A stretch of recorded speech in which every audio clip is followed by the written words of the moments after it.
പെരിയാറിലെ അടങ്ങാത്ത സമരങ്ങൾ എന്തിനായിരുന്നു? ഇവിടെയുള്ള ചില മനുഷ്യരെങ്കിലും ഇങ്ങനെ ചിന്തിച്ചിരിക്കണം. പുല്ലും പൂവും ഇരുണ്ട ആകാശവും ശ്വസിക്കുന്ന വായുവും വിളവൊഴിഞ്ഞ പൊക്കാളിപ്പാടങ്ങളുമെല്ലാം ഇക്കാര്യം ചോദിച്ചിട്ടുമുണ്ടാകണം. എന്താണെന്നറിയ പെരിയാറിൽ ഗർഭാത്രമെടുത്ത പാടശേഖരങ്ങൾ ആർക്കെങ്കിലും വല്ല ദണ്ണുണ്ടായി. ഇവിടെ തത്തകൾ പോയി, ഇല്ലെങ്കിൽ മറ്റേ ആറ്റക്കിളികൾ പോയി, ഇതെല്ലാം ഇവിടെ പോയി കഴിഞ്ഞു. കുറേ നാൾ കഴിയുമ്പോൾ നമ്മ മാത്രമേ പോകുന്നു. ഇവിടെ ഒരു മരുഭൂമി പോലെ പറഞ്ഞാൽ നമ്മളും ഇല്ലാണ്ടായി പോകും.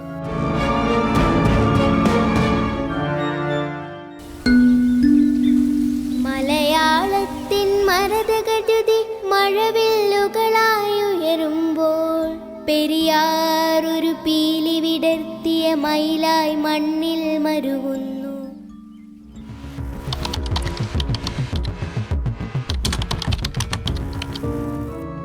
രാത്രി വെള്ളം വന്ന് നേരം വെളുത്തപ്പോഴത്തേക്കും കൂടുകളിലെല്ലാം മീനുകൾ ചത്തുപൊങ്ങി. ഏകദേശം ഒരു 100-140 കർഷകർ 400ഓളം കൂടുകളിൽ വളർത്തിയ പിടിക്കാറായത്, അല്ലെങ്കിൽ അവരുടെ സ്വപ്നങ്ങൾ മുഴുവൻ കണക്ക് കൂട്ടി വെച്ചിരുന്ന ആ ദിവസമായിരുന്നു ഇവരുടെ ഈ വെള്ളം വന്ന് കഴിഞ്ഞ് പോയപ്പോൾ നഷ്ടമായത്. 10-15 ദിവസം കഴിഞ്ഞാൽ ട്രോളിങ് ആരംഭിക്കുന്ന ദിവസമായിരുന്നു. ജൂൺ 1 ആകുമ്പോൾ ട്രോളിങ് ആരംഭിക്കും. അത് ഓരോരുത്തർ കുടുംബത്തിലെ ആവശ്യങ്ങൾക്കാകാം, ചിലപ്പോൾ മക്കളുടെ കല്യാണത്തിന് വേണ്ടി, അങ്ങനെയുള്ള പല കാര്യങ്ങൾക്കും വേണ്ടി ലോൺ എടുത്തും കടം വാങ്ങിച്ചും പലിശക്ക് എടുത്തുമൊക്കെ ആയിട്ട് നടത്തിയൊരു സംരംഭമാണ്. സ്വയം തൊഴിലാണത്. ആ സ്വയം തൊഴിൽ ചെയ്ത ആവശ്യക്കാരെ എല്ലാവരെയും കണ്ണിലാഴ്ത്തി നമ്മൾ 1000-1200 കാളാഞ്ചി, 600 കരിമീൻ, അങ്ങനെയാണ് നമ്മൾ ഇടുന്നത്.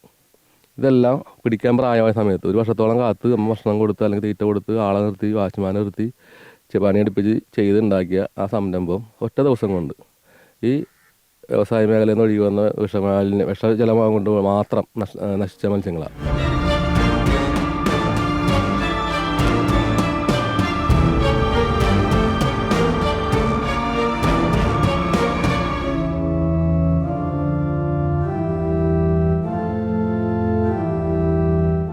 നമ്മൾ കാണുന്നത് രാത്രി ആയപ്പോഴത്തേക്ക് വെള്ളം വന്നു, നേരം വെളുത്തപ്പോഴത്തേക്ക് മീനെല്ലാം പൊങ്ങി വരുന്ന അവസ്ഥയാണ്. അതിന് മുമ്പ് സാധനം പൊങ്ങി വന്നപ്പോൾ അത്രയും വിഷാംശമായി ഉണ്ടായിരുന്ന മത്സ്യങ്ങൾ ആയതുകൊണ്ടായിരിക്കണം സാധനം പൊങ്ങി വന്നത്. നേരം വെളുത്തപ്പോഴത്തേക്കും എല്ലാ കൂടുകളിലും മീൻ മലന്ന് വന്നു മേളിൽ. ഇതെല്ലാം കൊണ്ടിട്ട് നമ്മൾ പഞ്ചായത്തിൽ കൊണ്ടുപോയിട്ട് ഫസ്റ്റ് നമ്മളാണ് തുടങ്ങുന്നത്. വരാപ്പുഴ പഞ്ചായത്തിൽ കൊണ്ടുപോയിട്ട് മീൻ കൊണ്ടുപോയിട്ടു.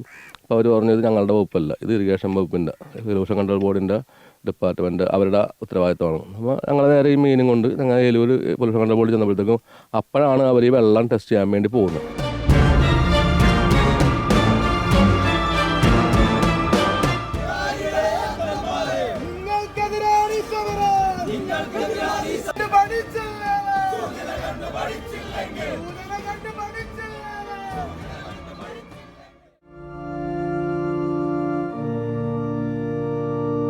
പലതും കൊണ്ട് പണയമിത്രം എല്ലാം ചെയ്തേക്കണം. ഞാൻ സത്യം പറഞ്ഞ എൻ്റെ വീട് കൊണ്ട് സൊസൈറ്റി വെച്ചിട്ട് 20 ലക്ഷം രൂപ അന്ന് എടുത്ത്, അതിനുശേഷം അവിടെ നിന്ന് ഇവിടെ നിന്നും കടം മേടിച്ചാണ് കുഞ്ഞുങ്ങളെ മേടിച്ചതും തീറ്റ മേടിച്ചതും. എൻ്റെ എല്ലാ മീനും ചത്ത്.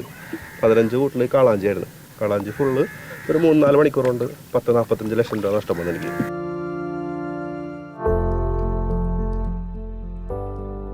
ആ പുള്ളിയൊക്കെ ഇപ്പം കാണാൻ പോണ കൂടില്ലേ, പുള്ളി ഗൾഫിലായിരുന്നു. ഗൾഫിൽ നിന്ന് വന്നിട്ട് പ്രവാസി ലോണൊക്കെ എടുത്ത് തുടങ്ങിയാണ്. 11 കൂട് പണിത് പുള്ളി. അതിൽ 2 കൂടാണ് ഇറക്കിയത്. 2 കൂട് ഇറക്കിയ ആദ്യത്തെ കൊല്ലമാണ് ഈ സംഭവം നടക്കുന്നത്. പുള്ളി അതോടെ നിർത്തിക്കളത്. ഇപ്പോൾ അത് കാട് പിടിച്ചെടുക്കണം. ഞാനിവിടുത്തെ ഒരു മത്സ്യകർഷകനാണ്. ഒരു ഘട്ടത്തിലെ മത്സ്യത്തൊഴിലായിരുന്നു. ഇപ്പോൾ മത്സ്യകർഷകൻ 10-20 വർഷത്തോളം മത്സ്യകൃഷി ചെയ്യുന്നുണ്ടായിരുന്നു. ഈ വർഷത്തോടുകൂടി ഞാൻ കഴിഞ്ഞ വർഷം ഞാനൊരു 10-15 ലക്ഷം ഉൽപ്പാദനം ഉണ്ടാക്കിയ ഒരു കർഷകനാണ്. ഇപ്രാവശ്യം ഞാൻ ആ ഫീൽഡിൽ വിട്ടു. ഞാനിപ്പോൾ ഒരു ചെറിയൊരു ഫാമിലേക്ക് ഒതുങ്ങി മാറിയേക്കണേണ്. കാരണം അത്ര എൻ്റെ ബാധ്യതകൾ കയറി. ഇപ്പോൾ കുറച്ച് ഇപ്പോൾ ഈ പോണ ഈ വഞ്ചികൾ കിടക്കുന്നതൊക്കെ കക്ക വരുന്ന വഞ്ചികളാണ്. മത്സ്യങ്ങളില്ലാണ്ടായി അല്ലേ. കുറേ നാൾ കഴിഞ്ഞിട്ടുണ്ടെങ്കിൽ ഈ കക്കയും കൂടി ഇല്ലാണ്ടായി തീർന്നു.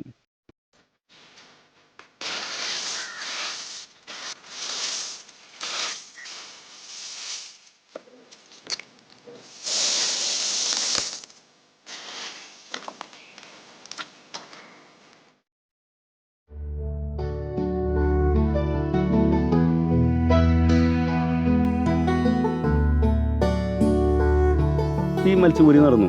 ഒരു രാഷ്ട്രീയ പാർട്ടിനെ ഏറ്റെടുത്തില്ല എന്നുള്ളൊരു വലിയൊരു യാഥാർത്ഥ്യമുണ്ട്. ഇവിടെ പ്രതിപക്ഷ നേതാവിൻ്റെ മണ്ഡലമാണത്. ഭരണപക്ഷം അവർ സപ്പോർട്ട് ചെയ്യുന്നു, പോട്ടെ വ്യവസായികൾക്ക്. പ്രതിപക്ഷ നേതാവെങ്കിലും അതിനെതിരെ ഒരു വർത്തമാനം പറയണ്ടേ? അങ്ങനത്തെ ഒരു സംഭവം ഉണ്ടായിട്ടില്ല. എത്രയെത്ര റിപ്പോർട്ടുകൾ. പഠനങ്ങൾ, പരിശോധനകൾ. പക്ഷേ അതിൽ പകുതിയിലേറെയും പ്രശ്നങ്ങളുടെ ആഴമളക്കാൻ ശ്രമിച്ചില്ല എന്നുള്ളതാണ് സത്യം.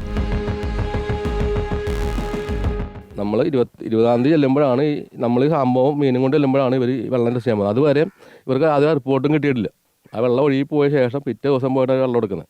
ആ റിപ്പോർട്ട് പ്രകാരമാണ് പിന്നീട് റിപ്പോർട്ടുകളെല്ലാം വന്നേക്കുന്നത് നാച്ചുറലായ ഒരു ഡെത്താണെന്നും പറഞ്ഞിട്ട്. ഇപ്പോൾ ഓക്സിജൻ്റെ അളവ് കുറഞ്ഞുകൊണ്ട് മത്സ്യങ്ങൾ ചത്തുവന്നു. എങ്കിൽ പിന്നെ എപ്പോഴും ചാവാത്ത എന്താണ്? ഈ വർഷം ചത്തു. എനിക്ക് കഴിഞ്ഞ വർഷം ചാവാണ്ടിരുന്നത് എന്താ? പ്രളയത്തിൻ്റെ സമയത്ത് അത്രയും കലങ്ങി മറിഞ്ഞു വന്നു. എന്താ ചാവാണ്ടിരുന്നത്? നിങ്ങളുടെ ടെസ്റ്റുകൾ ഞങ്ങൾക്ക് വിശ്വാസമില്ല. ടെസ്റ്റുകൾ മനുഷ്യൻ നടത്തുന്ന ടെസ്റ്റുകളാണ്, അല്ലാണ്ട് മത്സ്യങ്ങളെ കൊണ്ട് ടെസ്റ്റ് നടത്താം.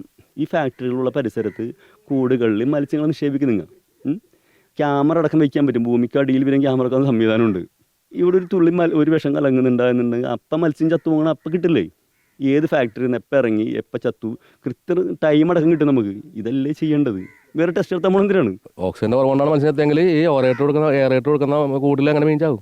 ചത്ത മത്സ്യങ്ങളുടെ എല്ലാ ആന്തരികങ്ങളെല്ലാം പൊട്ടി നശിച്ചും ദ്രവിച്ചു പോയ അവസ്ഥയിലായിരുന്നു. അതൊക്കെ ഫോഴ്സും അങ്ങനെയുള്ള എല്ലാ ഡിപ്പാർട്ട്മെൻറ്റും റിപ്പോർട്ടിൽ അവർ പറയുന്നുണ്ട്. സബ്സിഡി എല്ലാം നിർത്തലാക്കി. കാരണം എന്താണെന്ന് വെച്ചാൽ ഇവിടെ ഇപ്പോൾ സബ്സിഡി കൊടുത്ത് കുഞ്ഞുങ്ങളിട്ട് ഇനിയും വെള്ളം വരാൻ സാധ്യതയുണ്ട്. അപ്പോൾ എന്ത് ചെയ്യും? അപ്പോൾ ആ സബ്സിഡി കൊടുക്കാൻ വെറുതെ ആവില്ല എന്നാണ് അവരെ ചിന്താഗതി. അപ്പോൾ അതുകൊണ്ട് സബ്സിഡി ഇല്ല, ഇപ്പോൾ ഒന്നുമില്ല. ആരും ഒരു പോലും തന്നിട്ടില്ല എന്നുള്ള അവർ കൈമലത്തുക. അങ്ങനെ ഇത് അവരുടെ ഭാഗം കൊണ്ടല്ല ഈ തെറ്റുണ്ടായത്. ഇത് അന്ന് തന്നെ മുഖ്യമന്ത്രി തന്നെ പറഞ്ഞായിരുന്നല്ലോ, ഇത് നാച്ചുറലായിട്ടുണ്ടായിരുന്ന ഇടത്താണ്, ഓക്സിജൻ്റെ കുറവാണ്. അപ്പോൾ എന്താണ് നമുക്ക് കിട്ടുക? അല്ലെങ്കിൽ എന്തെങ്കിലും നമുക്ക് കിട്ടിയേ പറ്റൂ. ഈ ദേവസ്വം പണം പാടില്ല. ഇവിടുത്തെ ആളുകളെ കടമെടുക്കുക. ഇത്തരം കടമുള്ള ഒരു ഗ്രാമം ഈ രാജ്യത്ത് എവിടെയെങ്കിലും ഉണ്ടാവും? ഞാൻ പറഞ്ഞു, ഇവിടെ ഈ ഫിഷ് ലാൻഡ് അല്ലാണ്ട് ഈ നാട്ടിന് വേണ്ടിയിട്ട് ഒരു കാര്യം ചെയ്തിട്ടില്ല. അത്രയും അവഗണിച്ചിട്ടുണ്ട് ഈ നാടിന്.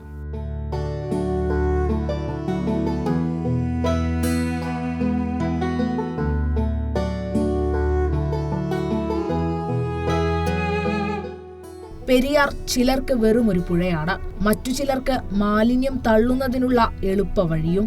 പക്ഷേ പുഴ ഉറവിടമായവർക്ക് പെരിയാർ അന്നദാതാവ് കൂടിയാണ്.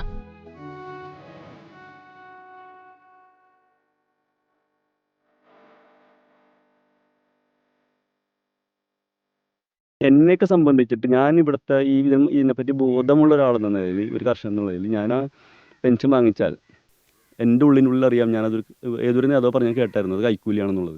കൈക്കൂലിയായിട്ട് ഞാൻ കരുതേണ്ടി വരും. അപ്പോൾ ഈ വ്യവസായികൾ ഇത്രയും കോടികൾ ഉണ്ടാക്കുമ്പോൾ ഒരു ചെറിയ വിഹിതം തരുന്നു. പക്ഷെ അവർ അതേ സമയം തന്നെ ഞങ്ങളെ കൊന്നൊടുക്കുന്നുണ്ട്. ഇപ്പോൾ ഈ വിഷപ്പുകയൊക്കെ ഈ മുകളിൽ കൂടി വരുന്നത് നമ്മൾ വലിച്ചിട്ട് പോയി ശ്വാസം മുട്ടിന് കാശ് കൊടുക്കും.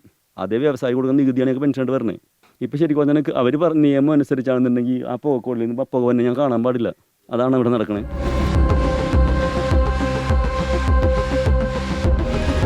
എത്ര രൂപയുടെ നഷ്ടം വന്നിട്ടുണ്ട് അന്ന് ഇവിടെ എല്ലാ കർഷകർക്കും കൂടി? കർഷകർക്ക് എല്ലാവർക്കും കൂടി ഗവൺമെൻറ് നമ്മുടെ ഫിഷറീസിൻ്റെ ഇതനുസരിച്ച് 8 കോടി എന്തോ ആണ് കണക്ക്. 5 കോടി രൂപ മത്സ്യത്തൊഴിലാളികൾക്ക് കൊടുത്താൽ അതോട് 13 കോടി രൂപയുടെ ബഡ്ജറ്റാണ് നിട്ടത്. 13 അതിൻ്റെ ഇരട്ടി ചിലവായിരുന്നു. എന്താ കാരണം വെച്ചാൽ ഈ പുഴയിലുള്ള മത്സ്യത്തിൻ്റെ കണക്ക് ആർക്കും അറിയാൻ പാടില്ല. എന്തോരം മീനുണ്ടെന്ന് ആർക്കും കണ്ടുപിടിക്കാൻ പറ്റില്ല. എന്തോരം മീൻ ചത്തുവെന്ന് ആർക്കും കണ്ടുപിടിക്കാൻ പറ്റില്ല. ഇത് ഇനിയും കണ്ടുപിടിക്കാൻ പറ്റില്ല. ഞങ്ങളിത് പല രീതിയിൽ ഗവൺമെൻറ്റിനെ അറിയിച്ച്, ഗവൺമെൻറ് പറയണത് അങ്ങനെ ഉണ്ടാവില്ല, ഓക്സിജൻ്റെ കുറവാണെന്നാണ് ആദ്യമൊക്കെ പറഞ്ഞത്. പിന്നെ ലാസ്റ്റ് സമ്മതിച്ച് കമ്പനിയിൽ നിന്ന് വിട്ട വെള്ളമാണ്, ഏത് കമ്പനിയാണെന്ന് കണ്ടുപിടിക്കാൻ പറ്റുള്ളൂ എന്ന് പറയണം ഇപ്പോൾ പറയണത്.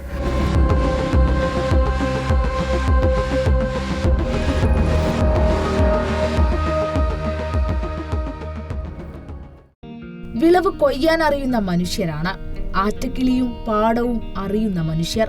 മീനിന്റെ നോട്ടവും ചെളിയുടെ നിറം മാറ്റവും മനസ്സിലാക്കിയ മനുഷ്യർ. അതിനപ്പുറത്തേക്ക് പെരിയാറിനെ തൊട്ടറിഞ്ഞ മനുഷ്യർ. ഈ ചെലവഴിക്കുന്ന ഒരുപാട് കോടികളൊന്നും വേണ്ട ഇവിടുത്തെ മത്സ്യബന്ധത്തെ തിരിച്ചു പിടിക്കാനായിട്ട്. മത്സ്യം നിറക്കാൻ പറ്റുന്ന പദ്ധതികളുണ്ട്. ഇങ്ങനെ കൂടി പറഞ്ഞു, ഞങ്ങൾ പറയണത് എവിടെയെങ്കിലും ഒന്ന് പരീക്ഷിക്കൂ.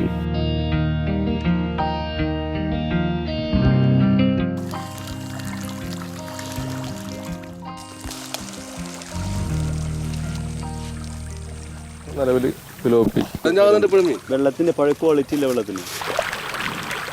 അതുപോലെ ഇപ്പോൾ ഓരോ പഞ്ചായത്തിലും നഷ്ടപ്പെട്ടു പോകുന്ന മത്സ്യങ്ങളെ സംരക്ഷിക്കാനായിട്ട് ഹാച്ചറികൾ പോലെ എന്നുവെച്ചാൽ നഴ്സറി ഉണ്ടാക്കുക.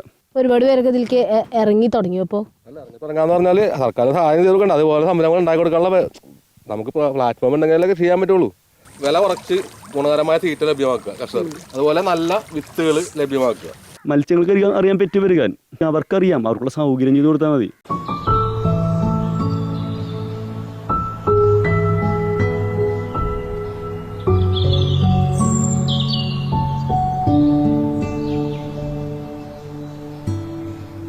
എൻ്റെ മക്കളെ കൊന്നാൽ പോലും ഞാൻ ചിലപ്പോൾ ക്ഷമിക്കും. പുഴയെ കൊന്നാൽ ക്ഷമിക്കാൻ പാടില്ല, മനസ്സിലായില്ലേ? തീവ്രവാദികളെക്കാളും ഗുരുതരമായിട്ടുള്ള തെറ്റാണത്. ഒരു പുഴയെ കൊല്ലുക എന്ന് പറഞ്ഞാൽ ഒരു രാജ്യത്തെ കൊല്ലുന്നത് തുല്യമാണ്, മനസ്സിലായില്ലേ?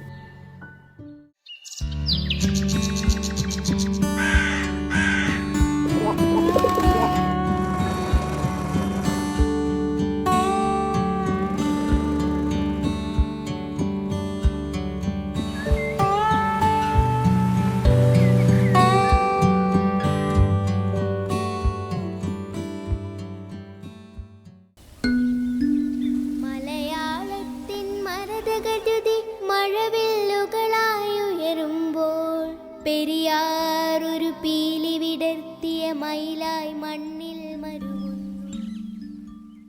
ഇരുണ്ട ദിവസങ്ങൾക്കപ്പുറം തെളിച്ചമുള്ള സ്വപ്നങ്ങളുണ്ട്. ഇത് ഒരുപാടധികം ശരിയാണ്. കാരണം അങ്ങനെ ഒരു മാറ്റത്തിൻ്റെ പാതയിലാണ് ഇന്ന് ഏലൂര്.